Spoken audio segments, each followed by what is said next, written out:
What is going on, everyone? Welcome back to the channel. If you're new here, welcome. My name is Josh.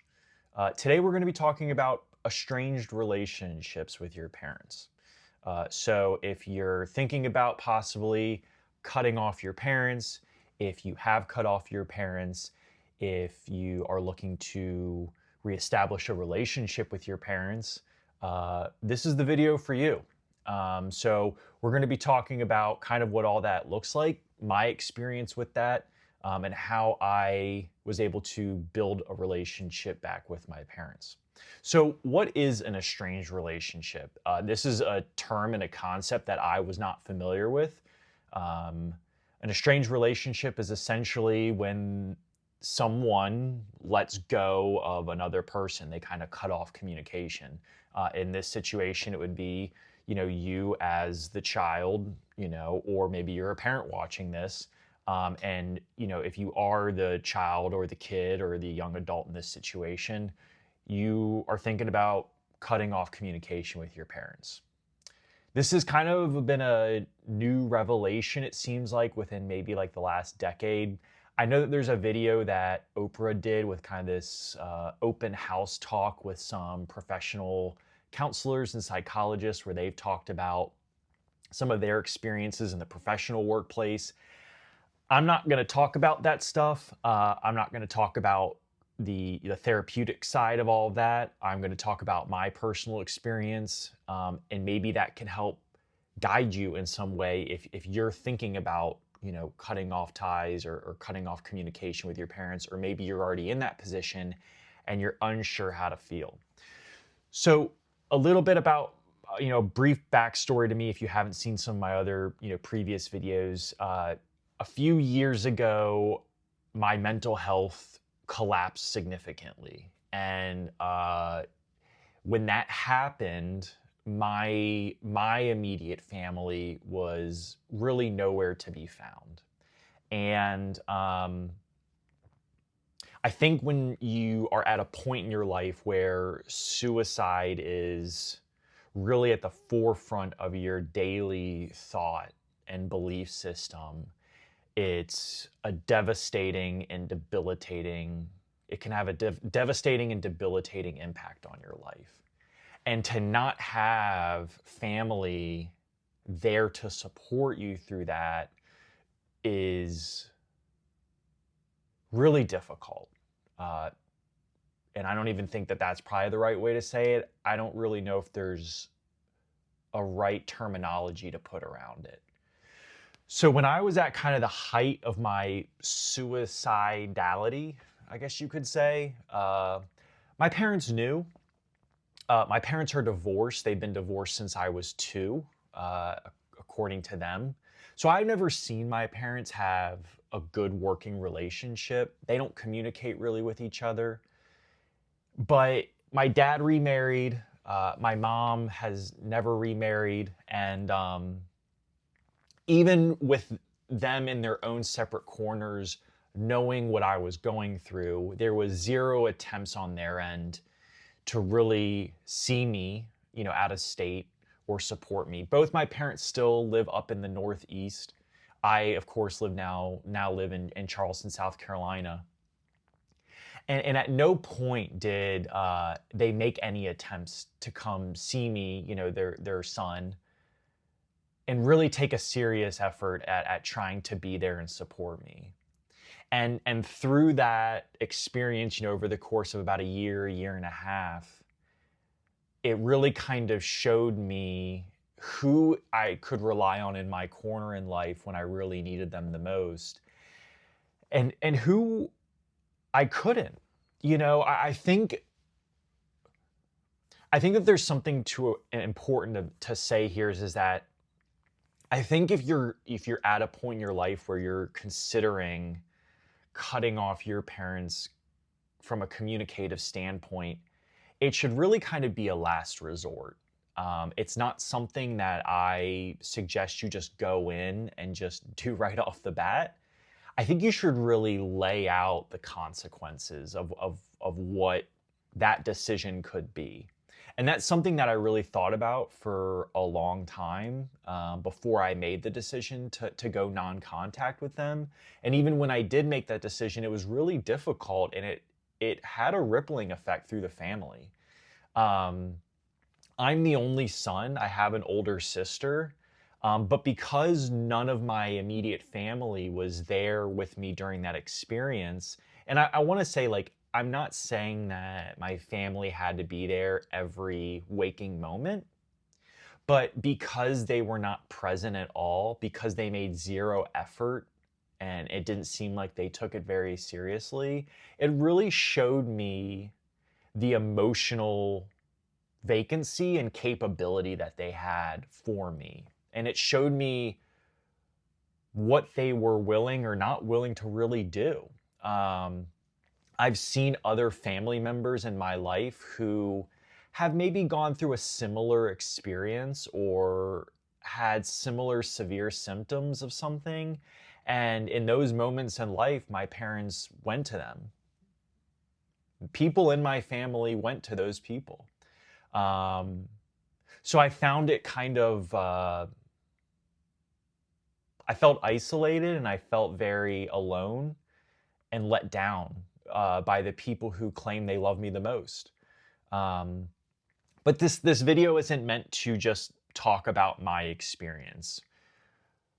I went about close to a year with no contact with them. I sent both my stepmom and my dad a text saying that, you know, from that day moving forward, I wished for them to not reach out to me. If they wanted to keep communication with my wife, that was perfectly acceptable. I wasn't looking to create barriers between family members and myself, or between people I love and others. This, in my opinion, was strictly between me and my parents. These are the people who brought me into this world. These are the people who are supposed to understand me and know me the best. And my beef was with them. Even though there was other family members that I wish maybe would have done a little more, it wasn't their responsibility, in my opinion. You know, my gripe was with my parents. So for about a year, close to a year, I had zero communication with my mom, my stepmom, and my dad. I did speak with my sister, you know, who lives in a different state as well, here and there. Our relationship has taken a blow, and that's another aspect that I'm still trying to kind of figure out. Is that there's certain individuals in my family who I think took what I did personal as well, and they almost took it as if I was cutting them out, even though I tried to reiterate to them that it had nothing to do with them. So I'm just trying to kind of lay a foundation that, you know, if this is something you do, there are consequences that could happen, obviously depending on your circumstance, and there's a lot of things that you have to weigh and consider. I don't regret my decision. I just wish that the circumstances would have been different. You know, when I was going through that height of suicidal ideations, at the time, my in-laws didn't live down near me, and now they do. They moved down to where my wife and I live, but at the time they didn't. And when they had reached out one day, they knew things weren't going well. You know, they knew that I was severely depressed. They knew, I think, that there was some suicidal ideation, but I think they had reached out to my wife, their daughter, and spoken to her. Maybe they spoke to me. And the next day, they were on a flight down here, and they spent the weekend down here just to check on us. You know, suicide is depression, anxiety. When it's at its worst, I've said this before, but it's a ripple effect through lots of people that are immediate to you. And while the symptoms are the most devastating to the person experiencing them, for a lot of the people close to them who are trying to be support systems, it's exhausting for them. I mean, my wife would go to work and not know if she was going to come home to her husband alive, every day. She didn't know that. She didn't know what she was going to walk in on. So for her parents, it was really important that they come down at least for a few days and touch base and just try and be a support system. And I don't use that as a comparison between the two adult systems in my life, but in some ways I do compare that, because this is a set of people who, while, marriage and legally binding, and obviously we've developed a relationship, they felt the need to do that, but they're not my bloodline. They're not my biological parents. So for them to be able to show that sense of empathy and that care, while my parents weren't able to even sense that, it said a lot. It really did. And, I'm obviously super grateful for what my in-laws were able to do in that scenario, but it also showed me how limited emotionally my parents were. So let's kind of walk into like what it looked like to be estranged from my parents. It was difficult. I think I didn't have a timeline. I think that there was a part of me deep down that thought I didn't want this to be forever. I don't think I anticipated it really being forever. If it did, fine. But I think that there was just things that I needed to work on and come to terms with from my childhood and the way that I was raised by my parents, things from my military experience, things from my young adulthood, that I had a lot of guilt and shame and tons of anger. I mean, tons of just suppressed anger. And I needed that time away from what I deemed these emotionally unintelligent individuals. I needed them out of my life to kind of figure my shit out. And through that, I was able to kind of make a decision through some growth and through lots of therapy and self-care that I wanted to rekindle some level of a relationship with my parents. I knew that the relationship would never be the same. I knew that. I know that moving forward in my life, the relationship with my mom and my stepmom and my dad is never going to be the same.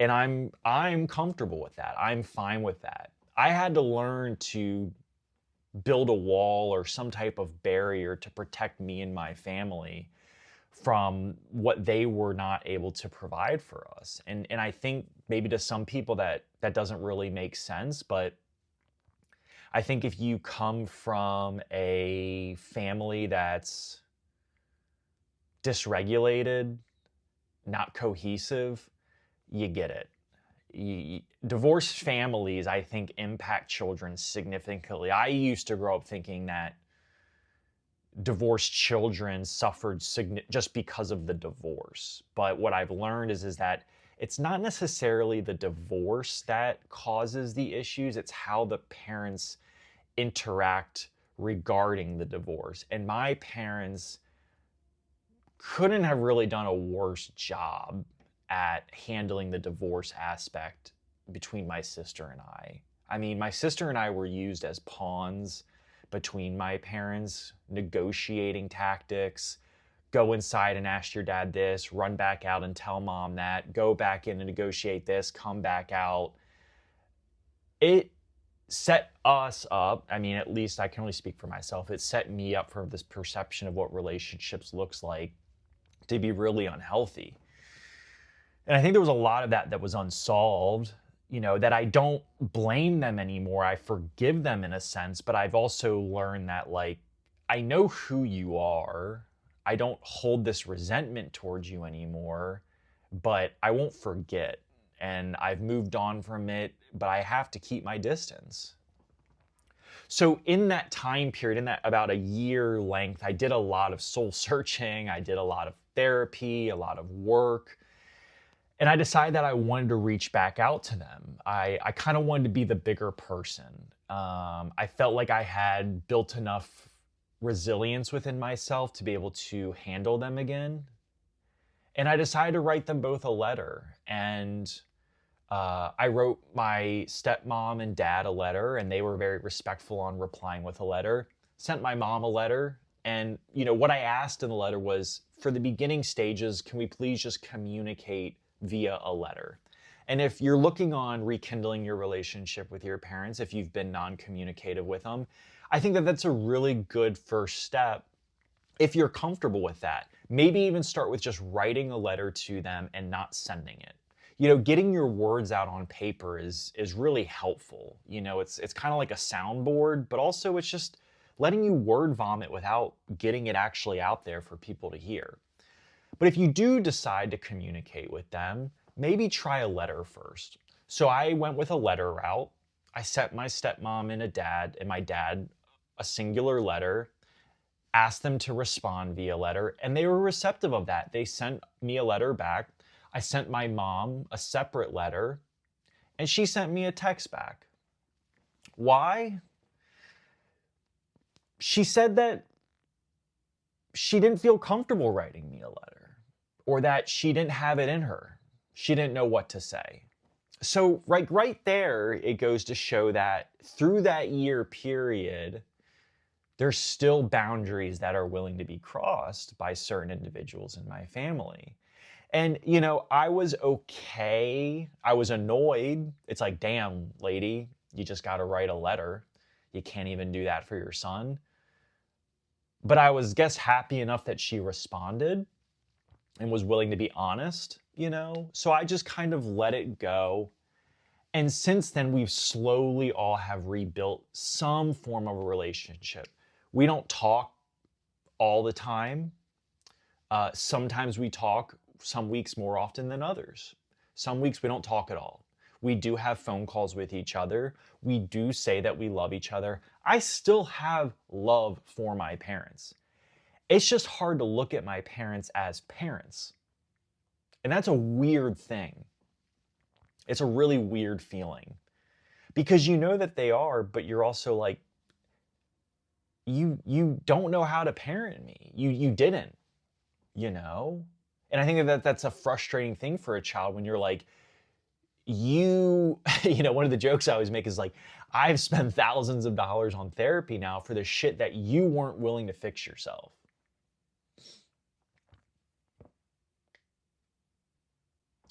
So I guess phase 3 is like, how do you continue forward with your relationship if you do decide to recommunicate with them and reestablish that lifeline? I think that that's something that you have to be very stern but respectful about. I think one of the difficult things is in our generation is, millennials, young adults have this individuality to them that I don't think our parents' generation did. We got a sense of voice much younger than they did, or at least we fought for it. So I think that sometimes young adults are a little too abrasive when it comes to the older generation and saying like, this is how it's going to go, and if you don't like it, so be it. And that can work, but also, if you do want to welcome your family or your parents back into your life, you don't want them walking on eggshells. I'm assuming that if you're at that point, you've done the work on yourself to learn how to manage relationships and your emotions better as well. And part of that means not making people feel like they're constantly in a fight or flight mode around you. And part of that is on them, but you also have to understand that generations handle relationships and conflict and mental health differently. And unfortunately, I think for the older generation, the boomers or whatever, they didn't get that and they don't know how to do that. And it's very unlikely that they're going to. And that is something that you either have to accept and manage, or you don't. And I don't think that there's a right or wrong answer for you. It's your answer, it's your path, and it's your decision.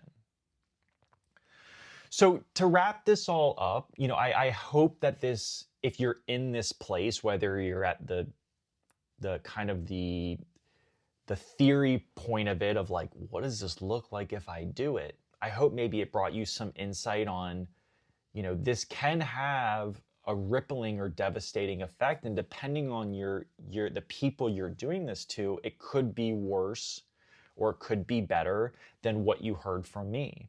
Maybe you're in the middle stages of this where you've already made the decision and you're not sure. Maybe you feel a lot of guilt and shame. Like, did I make the right decision? I thought that all the time. Like, did I do what was right? I was happy with my decision. I don't regret it, but I felt guilt. I talked to other parents and they made me feel guilty about it. Oh, make sure you bring your parents back into your life. Bitch, you don't know shit about my life. You don't know what the fuck my parents are about. So how are you able to say, just because you're a parent, that I should automatically accept my parents back into my life? You have to, I think, be forgiving, but also know who you're dealing with. I think that that's very important. If you're willing to accept these people back into your lives, and that's a lifeline you want to establish, give them grace and hopes to give them enough grace to allow them time to show you that they care and want to be a part of your life, until they show you that there's something that hasn't changed. And then you have to make that decision moving forward. So, once again, I thank you for stopping by and listening to this. I hope it makes sense. I hope that this maybe provided some relief or insight for you. Feel free to leave a like, comment. Please subscribe. It does help the channel. I'd love to hear any comments you have in the comment section below. Where are you at with your parents? Are you thinking about possibly going into an estranged relationship with them? If so, how do you feel about doing it? And with that being said, I'll see you later. See you guys.